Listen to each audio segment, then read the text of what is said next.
Today on Smackey's Garage, we're going to be building a small wheel detailing stand. This is going to be something that you can build for probably about 50 bucks.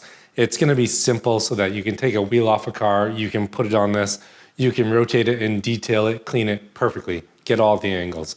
So with that, I'm going to show you how to do this. Let's jump into it. All right, now to do this project, it's going to be really simple. We have these wheels here. We're just going to make like a wheel crib with some rollers on it.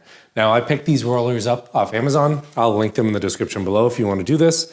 I'm using some 3/8 inch lag bolts that are about 1 inch long.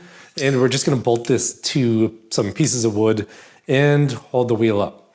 Now, the way that this is going to work, really simply, is the wheel is going to be held up in an orientation like this. And it's going to have rollers on either side so that I can freely roll the wheel anytime that I want. And I'm going to use some scrap pieces of wood that I had left over. So this is literally going to be a nice, easy project that anytime I take my wheels off that I want to clean them, I can. And then I can just put it away and it really stays out of the way. So let's go ahead, jump to the drawing board, see how we're going to build this. Okay, so like I was saying, here are the two rollers. I'm just going to use a scrap piece of 2x4 here. And I do have a 1x2 that I'm going to use just as the side posts that come out. Now I do think the best way for me to do this is to just simple. This is going to be the 2x4. 1x2s are going to be underneath. 2x4 on the top. And then I'm just going to put the rollers here and here. It's the right thing, or what I do need to figure out is what's the length from here to here to make this work. So for now, I'm just going to take this 2x4 that I have, cut it in half, and then bolt these to it, and we'll start moving things around to see where it works.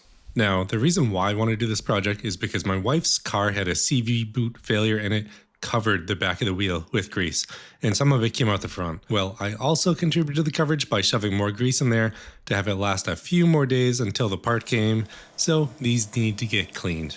Now the rims that I need to clean are on this. This is my 2013 Shelby GT500. You know, these rims are quite a pain to clean, mainly because there's so many different nooks and crannies on them that it's hard to clean unless you really can get in there. And you can see overall, the rims are indeed pretty clean. It just needs a good cleaning on top of what it has now.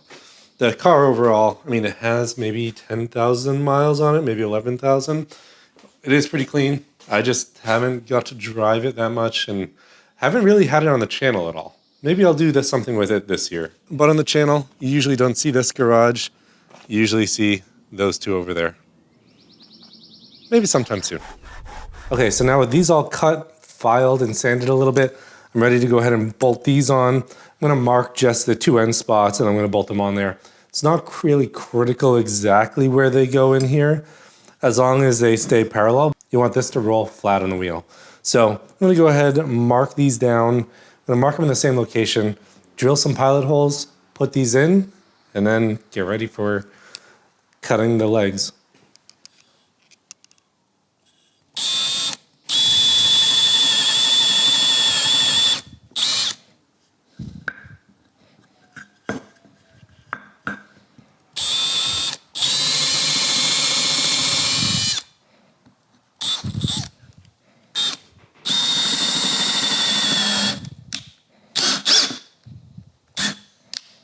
All right, now with all these drilled out, I'm going to go ahead and I'm going to mount these rollers in there, and we're going to test fit everything, get it to the right size. Looks like it should just go on pretty straightforward, and then we'll figure out what's the right length to cut this 1x2 to make this work.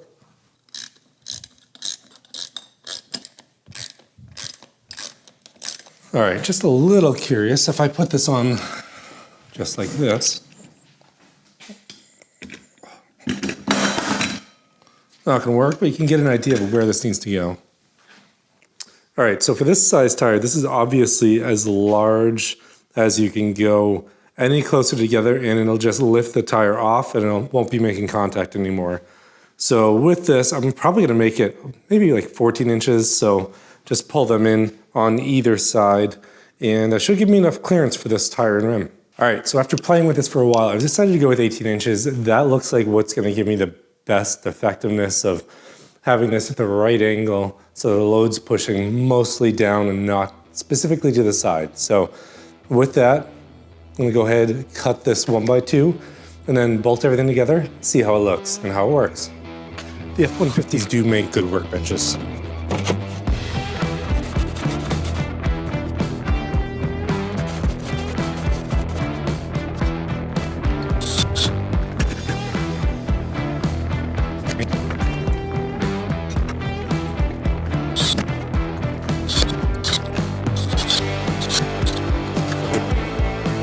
All right, moment of truth.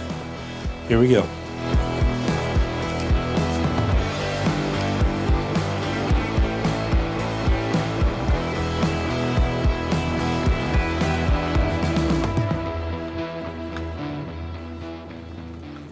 I mean, it does what it's supposed to do.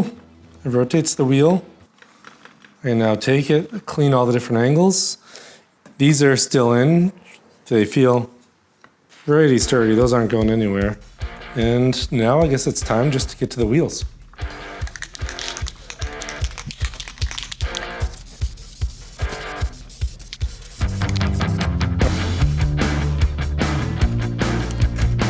So it rotates nice and freely. There's no issues there. You know, it really does give you a lot more access and just ease of cleaning the wheels.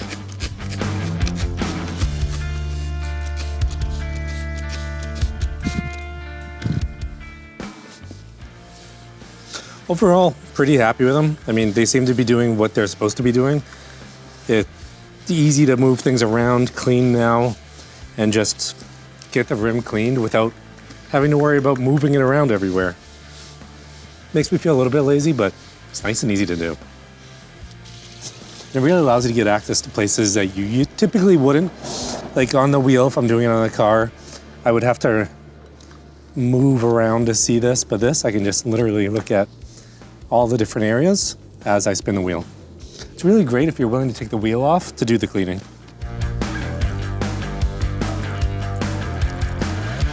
Now, if there's one other thing I would change on this, I probably would make it so that there was another piece of wood underneath here so that if I wanted to throw rags or a sponge and not hit the ground, I could do that. But otherwise, really happy with the way that this turned out. All right, so as you can see, works pretty well. You know, the tire doesn't really move too much on it, which is great. Doesn't shift back and forth unless you're not on a level ground, and that's when it does shift, which I found out. But overall, I'm really happy with the way it turned out. It's really simple. I'll link all the parts in the description below. You know, this is the first time I've had my wife's winter tires cleaned in a long time, and now I can go ahead and put them away for the year when they get out of the garage. Thanks for tuning in this week on Smackey's Garage. I'll see you next time.